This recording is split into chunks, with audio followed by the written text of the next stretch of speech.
여러분 안녕하세요. 네, 제가 요즘 고요한 소리 역경원에서 펴낸 그 법륜 시리즈 14번째 책에 해당하는 사리붓다 이야기를 선택해서 읽어드리고 있습니다. 제가 이 책을 통해서 감동을 받았다고 했듯이 사리불이라는 분이 어떤 분이신가를 알게 되면 또 나 자신의 삶을 어떻게 살아가야 하나라는 기준이 또 생기기도 하고요. 나는 그렇게 못 살겠어 라고 생각할 수도 있겠지만 사람이 저렇게 살 수도 있겠구나, 저럴 수 있겠구나, 저런 경지에 이르를 수 있겠구나 라는 생각까지 들게 하는 분입니다. 가령 예를 들어 이런 거죠. 부처님이라고 하면 너무나 그 위대하고 그 수행하신 경력으로나 모든 게 너무 대단하셔서 이렇게 우러러 뵙기만으로도 정말 너무 먼 곳에 계시는 것 같은 이런 생각이 좀 든다면, 사리불 존자 같은 경우는 깨달음을 완성하신 분임에도 불구하고 진짜 내 가까이 곁에 와 계시는 분 같고, 왠지 금방이라도 제가 상담을 원하면 이렇게 두런두런 얘기를 해 주실 분 같은 거예요. 저는 이 책을 통해 사리불 존자에게 그런 인간적인 느낌을 받습니다. 지난번에는 인간 사리붓다 이야기를 들려드렸거든요.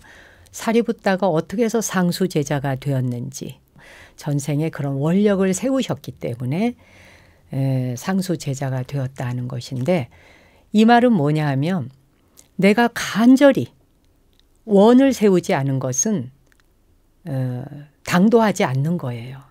그러니까 그 어떤 것도 내가 깨달음이 됐던 무엇이 되었건 거기에 도착하고자 이르르고자 한다면 반드시 원을 세워야 된다는 것이 핵심인 걸로 보여요.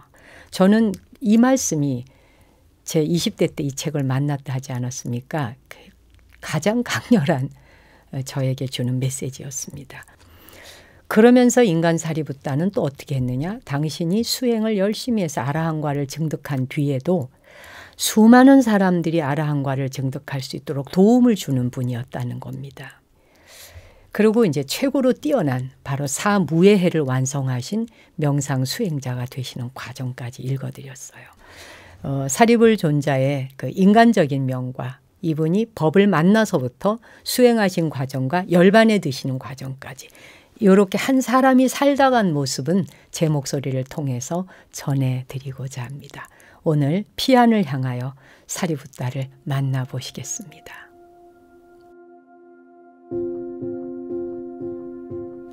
피안을 향하여 마지막 빚을 갚다.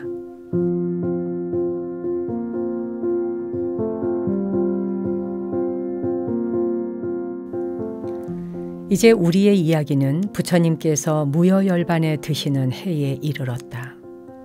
세조는 외살리 근처의 마을 벨루아에서 우기를 보내고 안거가 끝나자 그곳을 떠나 몇 군데 들러서 사와띠의 기원정사로 돌아오셨다. 그곳에서 지혜제일 사리붓다 장로는 세종께 예를 올리고 나서 그의 거처로 갔다. 장로는 제자들이 절을 하고 나간 후에 거처를 말끔히 청소하고 나서 가죽방석을 깔았다. 그리고 발을 씻고는 결가부자로 앉아 아라한과의 선정에 들었다. 사리붓다는 미리 정해놓은 시간에 선정에서 깨어나 이런 생각을 했다. 정등각자들이 먼저 무여열반에 드는 것일까? 아니면 그분들의 상수 제자들이 먼저 무여열반에 드는 것일까? 그러고는 상수 제자들이 먼저 무여열반에 든다 하는 것을 알게 되었다. 그래서 얼마나 더 살 수 있는지 헤아려 보고 남은 기운이 이제 단 일주일을 지탱할 수 있음을 알게 되었다. 나는 어디서 무여열반에 들게 될 것인가 하고 살피던 중 이런 생각이 떠올랐다. 라훌라는 33천의 천신들 사이에서 무여열반에 들었고, 안냐 꼰단냐 장로는 히말라야의 찻단따 호수에서 무여열반에 들었다. 그러면 나는 어디에서 최후를 맞게 될 것인가? 이것을 거듭 생각하는 동안 어머니 생각이 떠올랐다. 어머니는 자식 7 모두 아라한이 되었는데도 부처님 불법 승가에 대한 믿음도 없었다. 그 믿음을 얻을 만한 근기를 갖추고 계신 걸까 아닐까? 그는 이를 관하여 보고 어머니가 예류도에 들 수 있는 조건들을 갖추고 있음을 알았다. 그리고는 이런 의문이 들었다.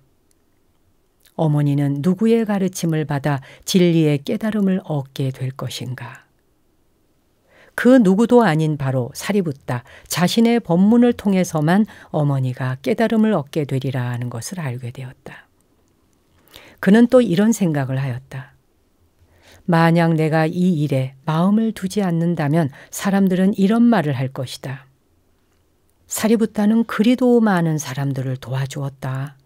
예를 들어 평정심에 든 천신들에게 설법하던 날만 해도 수많은 천신들이 아라한과를 얻었고 그보다 더 많은 천신들은 예류, 일예, 불환도를 증득했었다.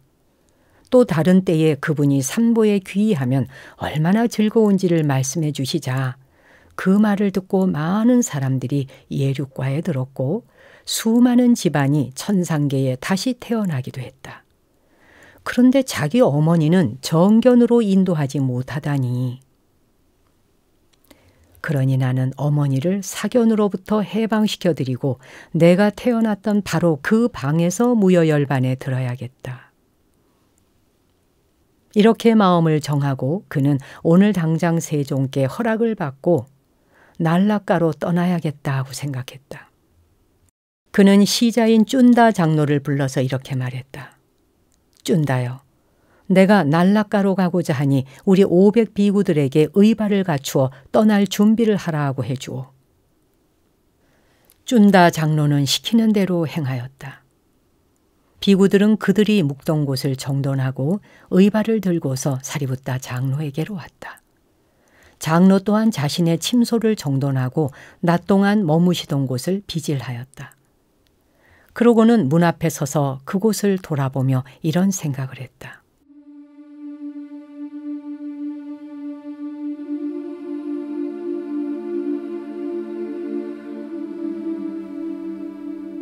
이곳을 보는 것도 이제 마지막이로구나. 다시 돌아오는 일은 없으리니. 그리고 500 비구들과 함께 세종께 가서 경배한 후 이렇게 말씀드렸다. 정각자이시며 일체의 지자이신 세존이시여, 허락하여 주소서. 제가 무여열반에 들 때가 되었나이다. 이제 명이 다하였습니다. 세상의 주인이시여, 위대한 대각 세존이시여, 저는 곧 이 삶에서 풀려납니다. 다시는 오고 감이 없으리니 세존을 우러르는 것도 이것이 마지막입니다. 제게 시간이 얼마 남지 않았습니다. 이래만 지나면 짐 다 벗고 이 몸을 누이게 될 것입니다. 스승이시여, 들어주소서. 세존이시여, 허락하소서.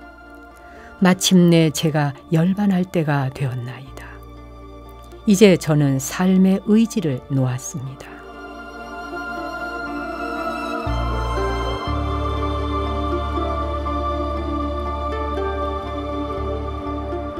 경에는 다음과 같은 이야기가 나온다.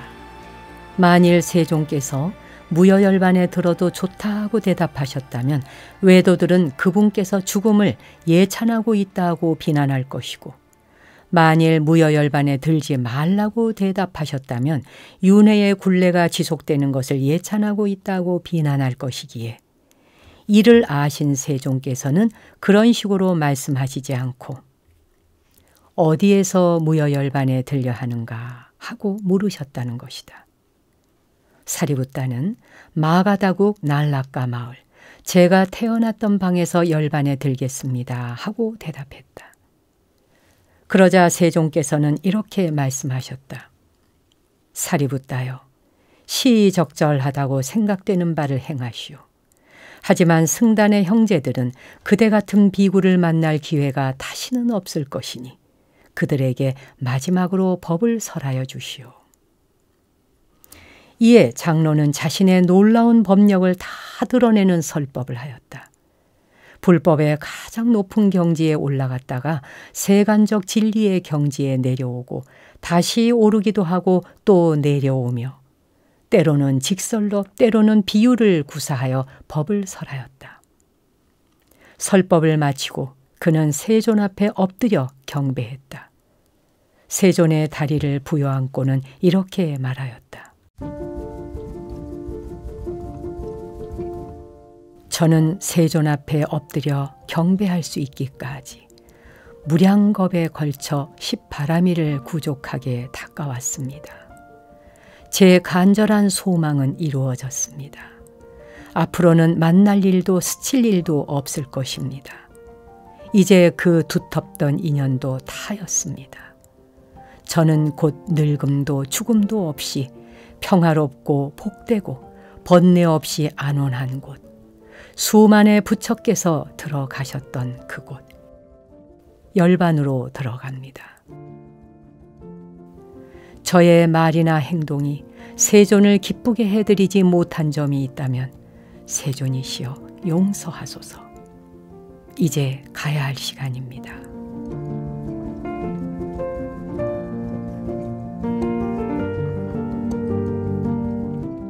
언젠가도 부처님께서는 이에 대답하신 적이 있었다. 사리붓다여, 그대의 말이나 행동에 꾸짖을 것은 아무것도 없소. 그대는 크고 넓고 밝은 지혜를 갖추었으며 빠르고 예리하게 통찰하는 지혜를 갖추고 있기 때문이요. 이번에도 세종께서는 똑같이 대답하셨다. 사리붓다여, 그대의 청을 듣겠노라. 하지만 그대의 말 한마디, 몸가짐 하나 거슬린 적이 없었소. 사리붓다여, 이제 그대가 시의적절하다고 생각하는 일을 하시오. 우리는 이 말씀을 통해서 세종께서 상수 제자를 꾸짖는 것처럼 보이는 몇몇 경우에도 실은 제자가 탐탁스럽지 않아서가 아니라 어떤 상황에 대한 새로운 접근 방식이나 어떤 문제에 대한 새로운 대처 방법을 제시해 주는 것이었다는 점을 알 수 있다. 세존의 허락을 받고 사리붓다가 엎드려 절하고 일어서자 대지가 포효하며 온 천지가 바다에 이르기까지 한번 크게 진동했다. 그것은 마치 대지가 이렇게 말하는 듯 했다.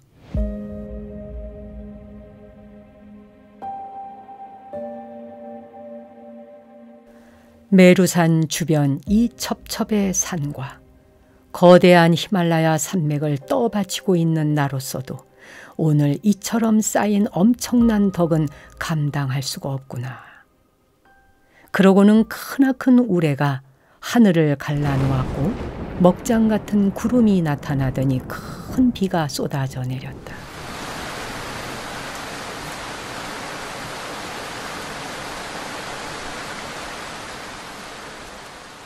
세종께서는 이런 생각을 하셨다.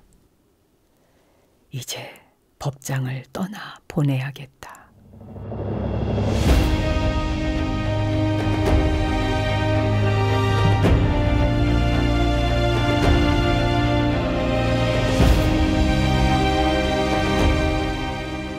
그리고 법상에서 일어나 당신께서 거처하시는 향실로 가서 보좌에 서셨다.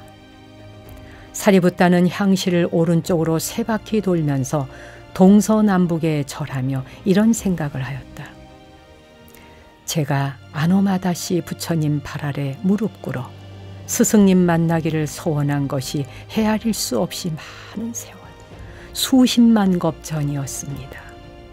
그 소원이 이루어져 저는 드디어 스승님을 뵙게 되었습니다. 그때 처음 만나 배웠고 이제 마지막으로 배우는 것입니다. 이제 다시는 배울 기회가 없을 것입니다. 두 손을 합장한 채 세존의 모습이 더 이상 보이지 않을 때까지 뒷걸음으로 그곳을 떠났다. 그러자 그것을 못내 참을 수 없어 대지는 또 한 번 바다에 이르기까지 전율했다. 그때 세종께서는 주위에 둘러서 있던 비구들에게 말씀하셨다. 비구들이여, 가보도록 하라. 그대들의 사형을 따라 가보도록 하라. 그 말씀에 사부대중이 바로 기원정사를 떠났고 그곳에는 세종께서 홀로 남아 계시게 되었다. 또한 그 소식을 들은 사와띠의 시민들도 향과 꽃을 받쳐들고 꼬리에 꼬리를 물고 도시를 빠져나갔다. 그들은 슬픔의 표시로 머리카락을 적시고 울며 탄식하며 장로의 뒤를 따라갔다. 그러자 사리붓다는 이 길은 그 누구도 피할 수 없는 길입니다 하고 타이르며 그들에게 돌아갈 것을 요청했다. 그를 따라오던 비구들에게도 말했다. 여러분도 이제 돌아가십시오. 스승님 모시기를 소홀히 하지 마십시오. 이렇듯 모두 되돌려 보내고 나서 그는 자신의 제자들만 데리고 길을 떠났다. 그러나 몇몇 사람들은 여전히 장로의 뒤를 따르며 이렇게 한탄했다. 전에는 장로님께서 먼 길을 떠나시곤 했지만 늘 돌아오셨지. 그러나 이번에는 다시 돌아오지 않을 길을 떠나시는 거야.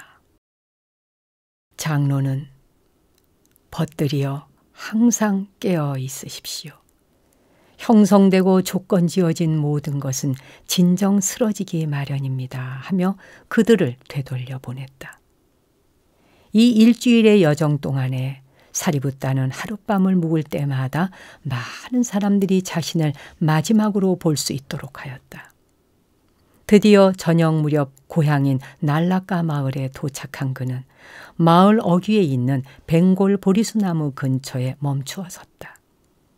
마침 그때 장로의 조카인 옷발에 왔다가 마을 밖으로 나갔다가 그곳에서 사리붓다를 보았다. 그는 장로에게로 가서 예를 올리고 그대로 서 있었다. 장로가 그에게 물었다. 할머니께서는 집에 계시던가? 네, 계십니다, 장로님. 그러면 가서 우리가 왔다고 알려드리게. 그리고 만일 할머니께서 우리가 어찌 왔느냐고 물으시거든 이 마을에 하루 묵을 테니 내가 태어났던 방을 쓸 수 있게 해주시고 500 비구들이 머물 처소도 마련해 주십사 하고 전해주게. 웃발에 왔다는 할머니에게 가서 말했다. 할머니, 숙부가 왔습니다. 지금 어디 있더냐? 마을 어귀에 있습니다. 혼자더냐? 아니면 누구 함께 온 사람들이 있더냐? 숙부는 500명의 비구들과 함께 왔습니다. 어찌 왔다더냐? 하고 묻자 장로가 시킨 대로 말씀드렸다. 그러자 사리붓다의 어머니는 이런 생각을 했다. 얘가 왜 이렇게 많은 사람들의 처소를 마련하라는 걸까? 젊어서 비구가 되더니 이제 늙은 나이에 속인으로 되돌아오겠다는 걸까? 그러나 어머니는 장로를 위해서는 그가 태어났던 방을, 비구들을 위해서는 따로 처소를 마련하였고 횃불을 밝히고 나서 장로를 부르러 보냈다. 사리붓다는 비구들을 데리고 생가의 안뜰을 지나 자신이 태어났던 방으로 들어갔다. 자리를 잡고 앉은 후 비구들에게는 그들의 처소로 가도록 했다. 비구들이 물러간 후 곧 장로는 심한 설사병에 엄습해서 큰 고통을 느꼈다. 양동이가 번갈아 몇 차례나 들어오고 나가고 했다. 어머니는 내 아들의 조짐이 좋지 않구나 라고 생각하면서 자신의 방 문 기둥에 기대어 서 있었다. 그럴 즈음 사천왕들이 법장께서는 지금 어디에 계실까라며 서로 물었다고 경에 써 있다. 그들이 살펴보니 법장께서 최후의 숨을 거두려고 날라가에 태어났던 방 침대에 누워 있음을 알게 되었다. 우리 마지막으로 그분을 뵈러 가세. 사천왕은 그 방에 도착하여 장로님께 예를 올리고 옆에 가만히 서 있었다. 당신들은 누구십니까? 장로가 물었다. 우리는 사천왕입니다, 존자님. 어떻게 오셨습니까? 병석에 계신 존자님을 돌보아 드리고 싶습니다. 그러실 것 없습니다. 여기도 돌보는 사람이 있으니 여러분은 돌아가도록 하시지요. 사리붓다가 말했다. 그들이 떠난 뒤 천신의 왕인 싹가가 같은 뜻으로 찾아왔고 그 다음에는 범천의 왕인 마하브라흐마도 왔다. 존자는 전과 같이 모두를 되돌려 보냈다. 이처럼 천상계의 존재들이 왔다가 가는 모습을 보며 브라만 여인인 어머니는 내 아들에게 경의를 표하고 떠나는 저들이 누구란 말인가 하는 의문에 사로잡혔다. 어머니는 장로가 있는 방의 문으로 가서 쭌다 장로에게 존자의 건강 상태가 어떤지 물었다. 쭌다 장로는 사리붓다 존자에게 우바이 노부인께서 오셨습니다고 말하며 어머니의 질문을 그대로 전했다. 어떻게 이런 시간에 오셨습니까? 사리붓다가 어머니에게 물었다. 보시게, 그대를 보러 왔다네. 그런데 제일 먼저 왔던 이들은 누구였소? 사천왕들이었습니다, 우바이요. 그렇다면 그대가 그들보다 더 훌륭하단 말이오? 그들은 말하자면 저를 지키는 시자 같은 존재입니다. 우리 스승님이 금생에 태어나신 후 내내 그들은 칼을 들고 스승님을 호위하고 있답니다. 그들이 떠난 후에 왔던 이는 누구였소? 천신들의 왕인 삭가였습니다. 그렇다면 그대가 천신의 왕보다 더 훌륭하단 말이오? 그는 비구의 의발을 들고 따르는 사미와 같은 존재지요. 우리 스승님이 33천에서 돌아오셨을 때 삭가 왕이 스승님의 의발을 들고 스승님과 함께 지상으로 내려왔답니다. 그럼 삭가 왕이 돌아간 후에 그 뒤로 왔던 이는 누구였소? 방안이 온통 빛으로 환해지던데. 우바이여, 그건 당신의 주인이자 스승인 마하브라흐마였습니다. 그렇다면 아들이여, 그대가 나의 주인이신 마하브라흐마보다 더 훌륭하단 말이오? 그렇습니다, 우바이여. 우리 스승께서 태어나신 날에 4명의 마하브라흐마가 그 위대하신 분을 황금의 그물로 받았다는 이야기가 있습니다.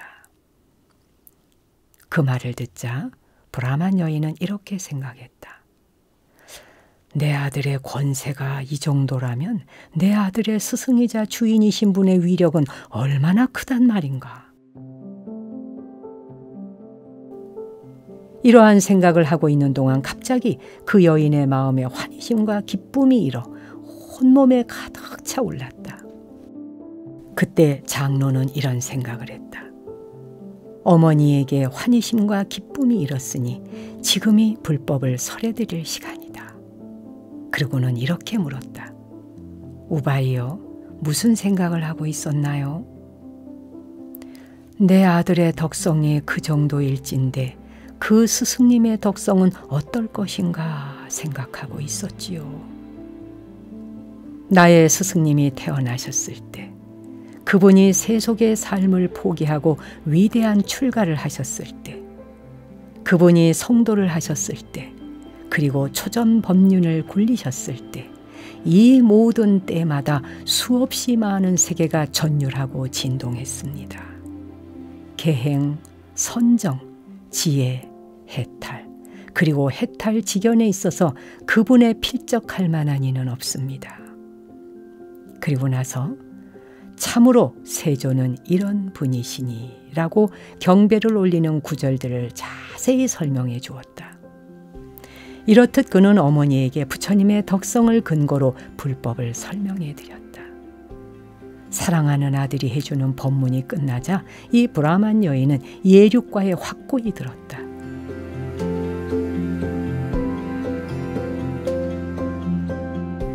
그리고 이렇게 말했다. 아, 사랑하는 우빠티사요. 왜 이제야 말해주는가요? 불사의 감노지혜를 왜 그토록 오랜 세월 동안 내게 말해주지 않았던가요? 이제 존자는 이런 생각을 했다. 이제 나는 어머니인 브라만 여인 루빠사리에게 나를 키워준 보답을 하였다. 이제 된 것 같다. 그러고는 우바이여 이제 물러가십시오 라는 말로 어머니를 돌려보냈다. 어머니가 물러간 후 쭌다야 지금 시각이 얼마나 되었느냐 하고 물었다. 존자님 이른 새벽입니다. 비구들은 모두 모이도록 해라. 비구들이 모이자 존자는 쭌다에게 말했다. 쭌다야 나를 일으켜 앉혀다오. 쭌다는 그대로 했다. 그러자 존자는 비구들에게 말했다. 형제들이여, 나는 44년 동안 여러분과 함께 지냈고 여러분과 행각도 함께 하였소. 이제까지 내가 말이나 행동으로 여러분을 불쾌하게 한 적이 있다면 용서해 주시오. 비구들이 대답했다. 존자님, 비록 저희들이 존자님의 뒤를 그림자처럼 따랐지만 존자님께서 저희들을 불쾌하게 하신 적은 단 한 번도 없었습니다. 존자님, 도리어 저희들이 잘못했다면 용서해 주소서.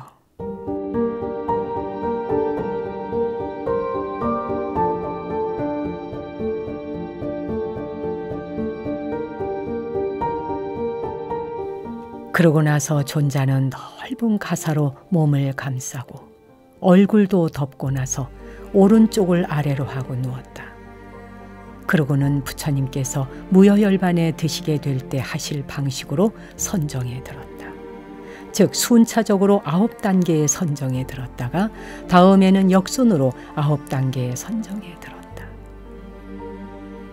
그 후에 다시 초선에서 순차적으로 제4선에 이르렀을 바로 그때 지평선 너머로 떠오르는 태양의 윗머리가 나타났고 그 순간 사리부타 존자는 무여열반에 완전히 들었다.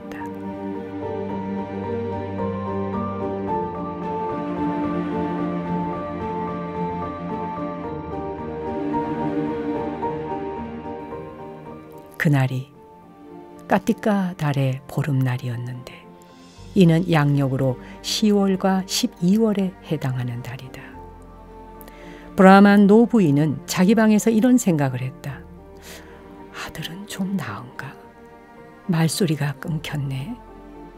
노부인은 일어나 장로의 방으로 가서 아들의 두 다리를 주물러 주었다. 그러다가 장로가 죽은 것을 알고 그의 발 아래 쓰러져 큰 소리로 한탄하였다. 아, 사랑하는 아들이여, 그대의 덕성을 예전에 미처 몰랐었구나. 뭘 몰라서 수백의 비구들을 환대하지도 시조하지도 못해 좋은 복을 짓지 못했구나. 또 절도 하나 짓지 못했으니 그 복도 못 쌓았구나. 노부인은 해가 떠오를 때까지 이렇게 탄식하였다. 해가 뜨자 노부인은 사람을 시켜 금은 세공인을 불러와 보물 창고를 열도록 하고는 황금 몇 주머니를 큰 저울에 가득 달도록 했다. 그 황금을 금은 세공인에게 주어 장례용 장엄구를 준비하라고 시켰다. 기둥과 아치를 세우고 마을 한가운데 좋은 목재로 정자를 짓도록 했다. 정자 중앙에는 박공이 장식된 커다란 구조물이 세워졌고 그 둘레에는 아치와 기둥이 모두 금으로 장식된 난간이 둘러쳐졌다. 그런 다음 인간과 천신들이 함께하는 성스러운 장례식이 시작되었다. 수많은 사람들이 모여 한 주일 내내 성스러운 의식을 치르고 난 후 향기나는 갖가지의 나무를 쌓아 화장용 장작더미를 만들었다. 그 위에 사리부타 존자의 주검을 올려놓고서 향기나는 나무 뿌리 몇 묶음으로 불을 지폈다. 밤이 새도록 화장은 계속되었고 대중들은 불법에 대한 여러 법문을 들었다. 그런 후에 아누루타 장로가 다 타고 남은 불꽃을 향기나는 물로 껐다. 쭌다 장로가 유골을 주워 모아서 거름망에 담았다. 그러고 나서 쭌다 장로는 생각을 했다. 나는 더 이상 여기서 지체해서는 안 되겠다. 우리 큰 형님이시며 법장이신 사리붓다 존자께서 입적하신 것을 정등각잡게 말씀드려야겠다. 그는 천에 쌓인 유골과 사리붓다의 의발을 들고서 사와띠로 떠났다. 묵어야 할 곳에서 하룻밤씩만 머물며 여정을 서둘렀다.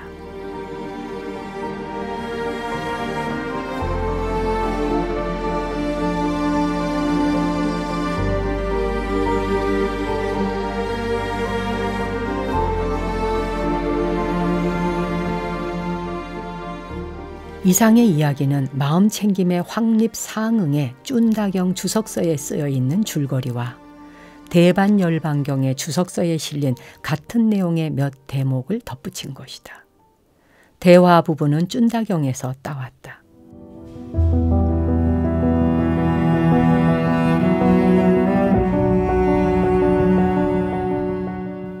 쭌다경. 한 번은 세종께서 사와띠에 있는 아나따빈띠가의 기원정사에 머물고 계셨다. 그때 사리붓다 존자는 마가다국의 날라까 마을에서 병으로 고통받으며 심하게 앓고 있었는데 쭌다 사미가 시봉하고 있었다. 사리붓다는 바로 그 병으로 숨을 거두게 되었다. 그러자 쭌다 사미는 존자의 바루와 가사를 가지고 사와띠의 기원정사로 갔다. 그는 아난다 존자에게 다가가 절을 올린 뒤 한쪽 옆에 앉아 말하였다. 존자시여, 사리붓다 존자께서 입적하셨습니다. 여기 바루와 가사가 있습니다. 벗쭌다여, 이런 일이라면 세존을 찾아뵈어야 합니다. 우리 가서 세존을 뵙도록 합시다. 세존을 뵙고 이 일을 말씀드려야 합니다. 알겠습니다, 존자시여. 그들은 세존을 뵈러 길을 나섰다. 기원정사에 도착한 뒤 세존께 절을 올리고 한쪽 옆에 앉았다. 그러고 나서 아난다 존자가 말씀을 올렸다.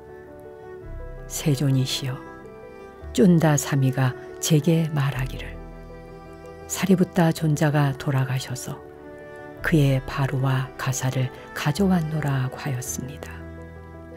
세존이시여, 그 말에 온몸에 맥이 쭉 빠져버렸습니다. 사리붓다 존자가 입적했다는 소식을 듣고 저는 정신이 하득해지고 눈앞이 캄캄해졌습니다. 아난다여, 어찌 이러느냐.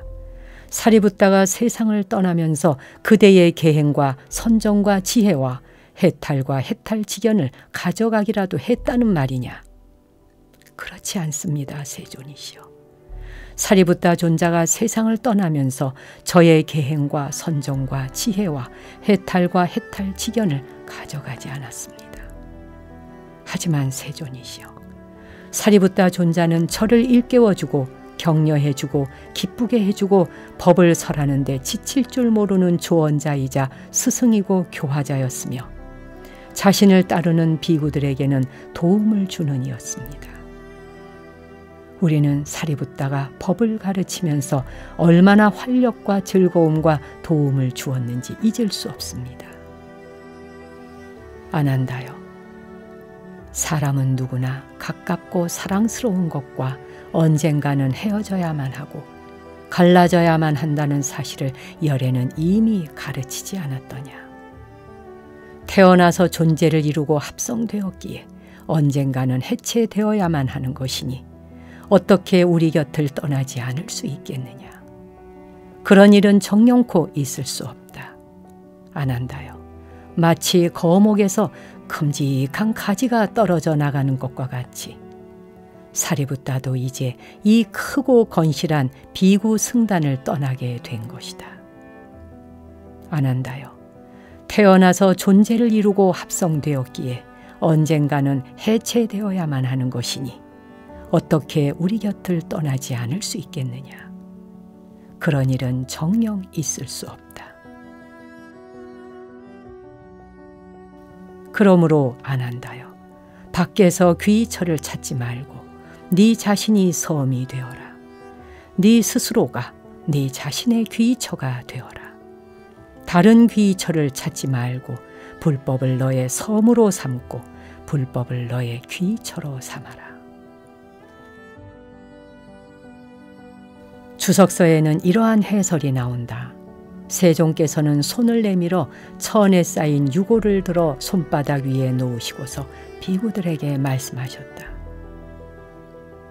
비구들이여, 이것이 얼마 전에 열반에 드는 것을 허락해달라고 청했던 비구의 조개 빛깔의 유골이다. 수만 겁의 무량한 세월 동안 십바라미를 구족하게 닦아온 사람. 이것이 바로 그 비구였다. 열애에 의해 처음으로 굴려졌던 법륜이 구르도록 열애를 도와주었던 사람. 이것이 바로 그 비구였다. 늘 내 옆자리를 지켰던 사람. 이것이 바로 그 비구였다. 지혜를 펴는 데 있어서 우주 법계를 망라하여 나 말고는 그 누구보다도 수승했던 사람. 이것이 바로 그 비구였다. 위대한 지혜를 가졌던 자, 이것이 바로 그 비구였고, 넓은 지혜와 밝은 지혜와 민첩한 지혜, 꿰뚫어 보는 지혜를 가졌던 자, 이것이 바로 그 비구였다. 그 비구는 바라는 것 없이 만족할 줄 알았으며 은둔하기를 좋아하고 어울려 다니기를 좋아하지 않았으며 정진력이 넘쳐났으며 동료 비구들을 계도하여 나쁜 일을 그만두도록 하는 자였다. 500전생 동안의 공덕으로 얻어놓은 엄청난 재산을 버리고서 집을 떠나 출가하여 지냈던 사람. 이것이 바로 그 비구였다. 열애의 문화에서 돼지와 같은 인욕심을 지녔던 사람. 그것이 바로 그 비구였다. 뿔을 잘라내버린 황소처럼 남을 해칠 줄 모르느니 이것이 바로 그 비구였다. 의지가지 없는 아이처럼 겸허한 마음을 지닌 사람. 이것이 바로 그 비구였다. 비구들이여, 여기 이 유골을 보아라. 위대한 지혜, 넓고 밝고 민첩하고 예리하고 꿰뚫어보는 지혜를 지녔던 사람의 유골을 바라는 것 없이 만족할 줄 알았으며 은둔하기를 좋아하고 어울려 다니기를 좋아하지 않았으며 정진력이 가득했던 그 동료 비구들을 계도하여 나쁜 일을 그만두도록 한 그, 여기 그의 유골을 보라.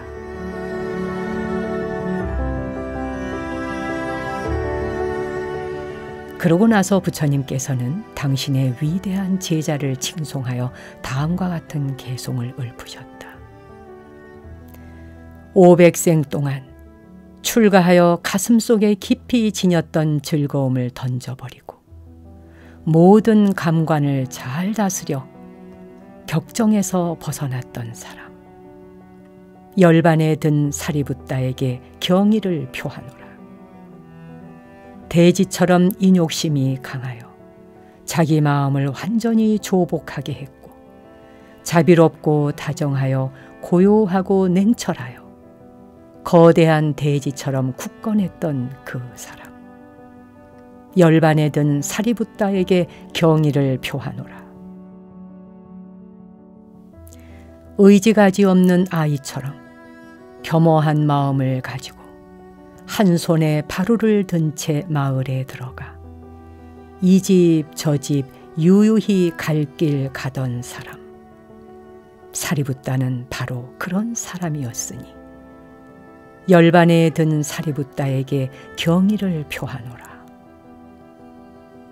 마을에서건 숲속에서건 그 무엇도 해치지 않고 뿔 잘라낸 황소처럼 살아가던 사람. 자신을 완전히 다스렸던 그 사람. 사리붓다는 바로 그런 사람이었으니 열반에 든 사리붓다에게 경의를 표하노라.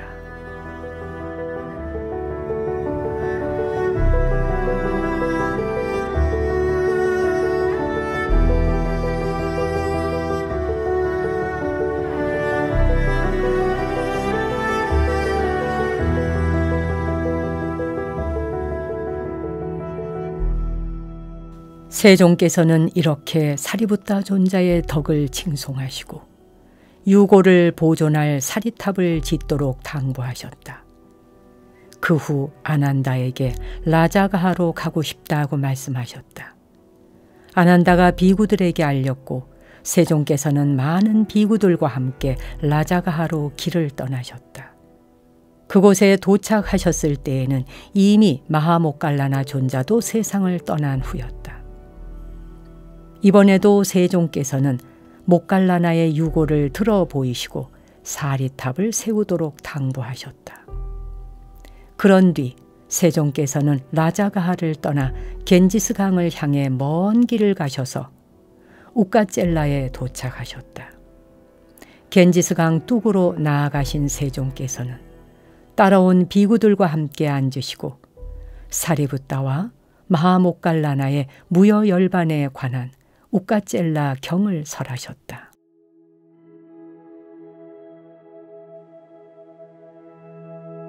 우까젤라 경.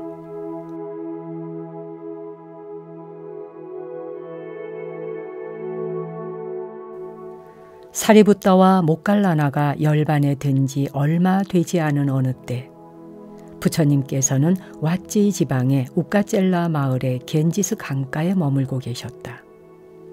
그때 세종께서는 옥외에서 많은 비구들에게 둘러싸여 앉아 계셨다. 세종께서는 침묵 속에 모여있는 비구들을 둘러보시고는 다음과 같은 말씀을 해주셨다. 비구들이여, 이제 사리붓다와 모칼라나가 입적하고 나니 이 자리가 정말 텅 빈 것 같구나. 열애의 곁에 회중이 없어서도 아니고 사리붓다와 모칼라나가 머물고 있는 곳이 걱정되어서도 아니다. 과거에 오셨던 성스러우니 정등각자, 깨달은 이들 모두 열애처럼 사리붓다와 모칼라나 같은 한 쌍의 훌륭한 상수 제자들을 거느렸다. 미래에 오실 성스러우니 정등각자, 깨달은 이들도 또한 사리붓다와 모칼라나 같은 한 쌍의 훌륭한 상수 제자들을 거느리게 될 것이다. 비구들이여, 그 상수 제자들이 스승의 가르침에 어긋남 없이 행동하고 스승의 조언에 그대로 따르는 것을 보면 참으로 경이롭고 놀랍도다. 그들이 사부대중에게 귀히 여겨지고 사랑받고 존경받고 추앙받는 것을 보면 비구들이여 참으로 경이롭고 놀랍도다. 그 상수제자들이 입적했을 때에 정등각자에게 슬픔도 없고 비탄도 없는 것을 보면 참으로 경이롭고 놀랍도다.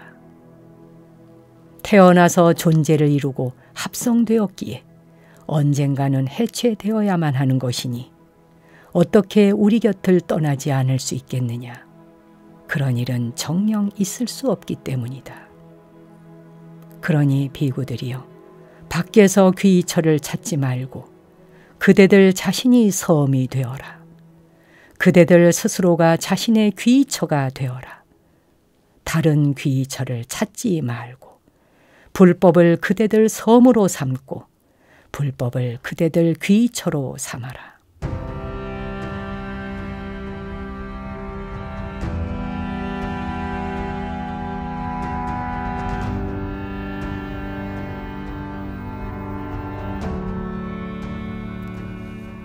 젊은이 우빠띠사가 부처님의 상수제자이자 사랑받는 법장이 된 이야기는 이 심오하고도 감명 깊은 설법을 끝으로 막을 내린다. 이 설법은 부처님께서 무여열반에 드실 때까지 거듭거듭 강조하신 가르침이어서 긴 여운을 남기고 있다. 사리붓다 존자는 양력 10월과 11월에 걸쳐 있는 까띠까 달 보름날에 입적하였다. 보름 후 초승달이 떠오르는 날에 모갈라나도 입적하였다. 그로부터 반년 후에 부처님께서 무여열반에 드셨다고 전해진다. 이 위대한 세 분의 상서로운 만남은 천신과 인간에게 그토록 고마운 축복이었는데 이러한 만남이 순전히 우연한 일이었을까? 우리는 그 답을 밀린다 왕문경에 나오는 나가세나 존자의 말에서 알 수 있다. 폐하, 사리붓다 존자는 수천 수만 생 동안 보디사tta의 아버지, 할아버지, 삼촌, 형, 아들, 조카 그리고 친구였습니다. 이리하여 지루한 윤회의 바퀴도 마침내 멈추었다. 이 세 분은 윤회 속에서 적시에 서로 인연을 맺었던 것이다.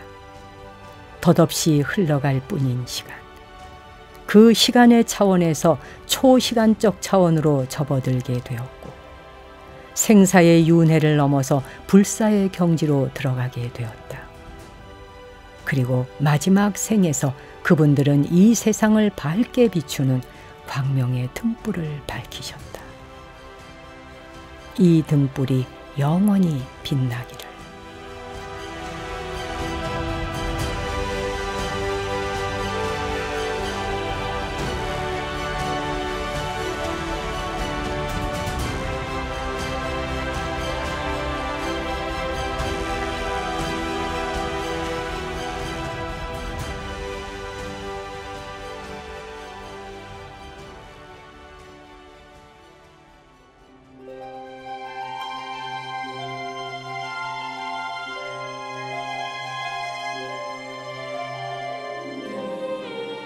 사리붓다와 모갈라나의 사리에 관한 기록.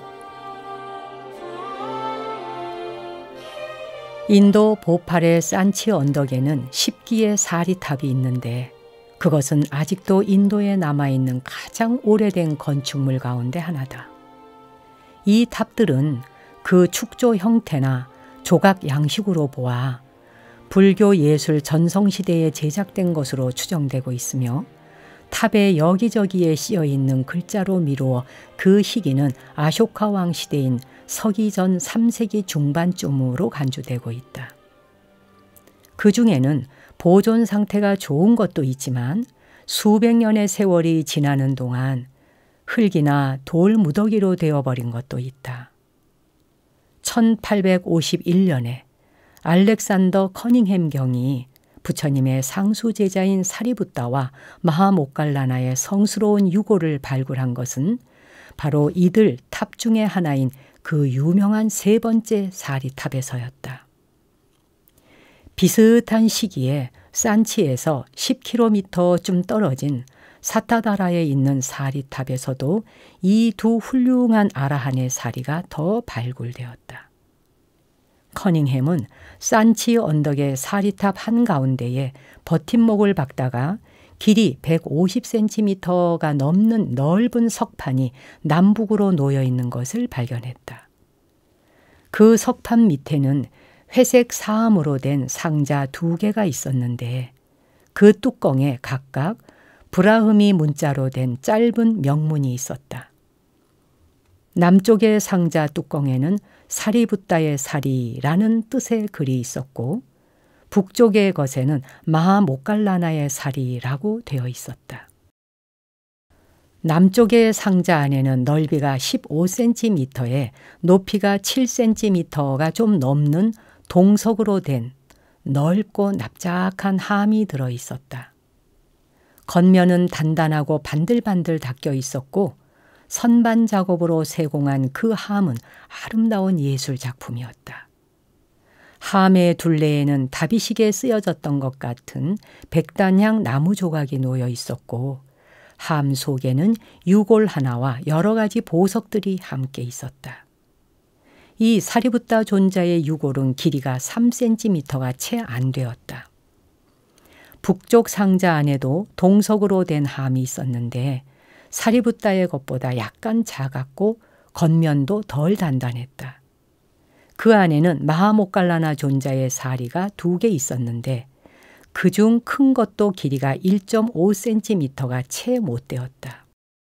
동석으로 된 2개의 이들함 뚜껑 안쪽에는 검은색 글자가 하나씩 씌어 있었는데 남쪽 것에는 사리붓다를 가리키는 사가, 북쪽 것에는 마하모칼라나를 가리키는 마가 쓰여 있었다. 커닝햄은 이렇게 말한다. 사리붓다와 마하모칼라나는 부처님의 상수 제자로서 흔히 그분의 오른쪽 제자, 왼쪽 제자라고 불리었다.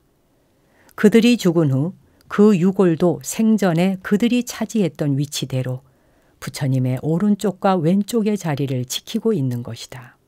관례상 부처님께서 동쪽을 향하여 앉으셨다는 사실을 미루어 보면 이 말은 옳다. 커닝햄은 사타다라에서 불교 기념물이라 불리던 탑들에 주목하고 있었는데 그중 하나에서 엷은색 반점 무늬의 동석함 2개를 발굴했다. 산치의 것과 마찬가지로 그 2 함에는 각각 사리붓다의 것, 마하모칼라나의 것이라고 새겨져 있었다. 이 사리탑은 도굴되었던 흔적이 있으나 유골은 온전하게 남아 있었다. 유능한 고고학자였던 커닝햄은 그가 발굴했던 모든 사리탑에 관하여 세밀한 기록을 남겨놓았다. 커닝햄에게 특히 감사할 일은 이 사리의 주인을 확실하게 밝혀주었다는 점이다. 이 2군데 사리탑에서 나온 사리들은 영국으로 옮겨져 빅토리아 알버트 박물관에 안치되었다. 그러나 커닝햄이 서술해 놓은 함의 생김새와 현재 사리들이 모셔져 있는 함의 생김새가 다소 일치하지 않는 점으로 미루어 보아 커닝햄 자신이나 다른 누군가가 산치의 사리를 사타다라에서 발굴된 함 속에 옮겨 담았을 것으로 추측된다. 산치에서 발굴된 동석함의 행방은 묘연하다. 이 성스러운 사리들은 빅토리아 알버트 박물관에 보존되어 왔는데 1939년 마하보디 협회가 그것을 인도에 돌려달라고 영국 정부에 요청했다.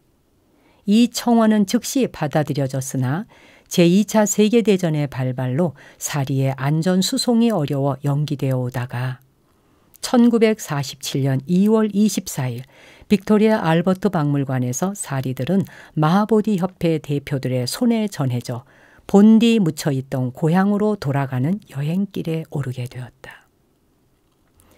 사리들은 인도로 돌아가기 전에 먼저 스리랑카로 보내졌다. 스리랑카 국민들은 기쁨에 넘쳐 지극한 공경심으로 사리를 친견하였다. 1947년에 콜롬보 박물관에서 2달 반 동안 대중에게 공개되었는데 200만 명 이상이 참가하는 기록을 세웠다. 불자들은 물론 힌두교도, 기독교도, 회교도들도 이 사리 친견의 행렬에 참석했다. 산치의 사리를 재봉안하기 위해 성소가 새롭게 조성되고 있는 가운데 사리가 그 다음으로 옮겨진 곳은 캘커타였다. 인도 마하보디 협회 본부가 있는 캘커타 다르마라지카 사원에서 대중들의 친견 행사가 있었다. 이번에도 지난번과 같은 신심 어린 경배의 장면이 벌어졌다. 2주일 동안 매일 아침부터 저녁 늦도록 길게 늘어선 친견 행렬이 끊일 줄을 몰랐다. 친견에 참여한 사람 대부분은 힌두교도였지만 그 중에는 회교도들도 꽤 많았다. 공경심 어린 그들의 지극한 경배는 참으로 인상적이었다. 인도가 낳은 이 위대한 2 아들의 사리에 경의를 표하기 위하여 많은 사람들이 아주 먼 지방에서도 찾아왔던 것이다. 그 다음 미얀마 정부로부터 사리 친견 행사를 열고 싶다는 청원이 들어왔고 그 요청은 즉시 받아들여졌다. 사리 친견 행사는 미얀마의 오래된 종교적 열정과 온갖 화려함을 되살리는 계기가 되었다. 모든 국민에게 사리 친견의 기회를 고루 베풀기 위해서 이 행사는 만달레이로부터 양곤에 이르기까지 이라와디 강을 따라 내려오는 강변 축제의 형식으로 행해졌다. 사리를 봉송하는 배는 미얀마 전통 방식으로 장식된 여러 척의 작은 배들의 호위를 받았다. 사리가 강변의 마을에 도착할 때마다 사람들은 행렬을 지어 그 마을의 가장 중요한 탑으로 사리를 옮겨 모시고 친견 행사를 가졌다. 이와 동시에 법회도 열어 이웃 마을로부터 수많은 사람들이 설법과 독경을 들으러 모여들었고 이 의식은 대개 밤을 지새우며 계속되곤 했다.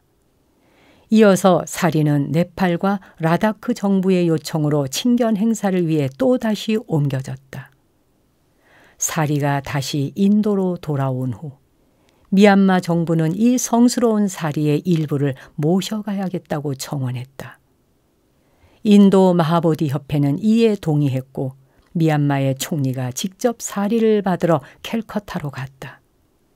1950년 10월 20일 사리의 일부가 성대한 의식과 함께 총리에게 전해졌다. 미얀마로 가져온 사리는 후에 양곤 근처 제6차 불전 결집의 사적지에 세워진 세계 평화탑 속에 봉안되었다. 사리를 봉안하고 탑의 상륜부를 얻는 다양한 의식 절차가 1952년 3월 5일부터 11일까지 정성스럽게 진행되었다. 사리의 또 다른 일부분은 스리랑카에 전해졌는데 그곳 마하보디 협회는 그 사리를 봉안하기 위해 새로운 탑을 건립하였다. 필자가 이 책을 쓰고 있을 때 사리는 그 탑이 완성될 때까지 콜롬보의 마하보디 협회 사원에 모셔져 있었다. 남은 사리는 1952년 11월 30일에 산치에 새로 축조한 제띠야기리 성소에 여법한 절차를 거쳐 봉안되었다.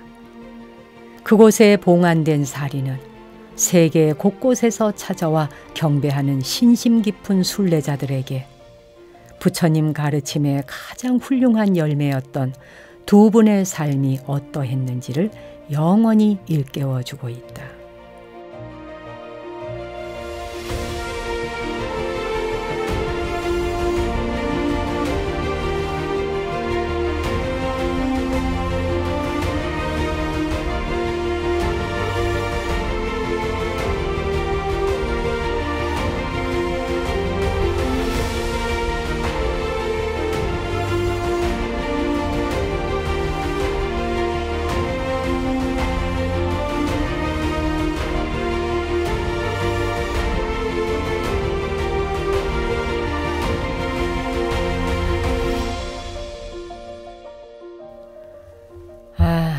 사리붓다 이야기 대장정의 여행을 마치는 시간입니다.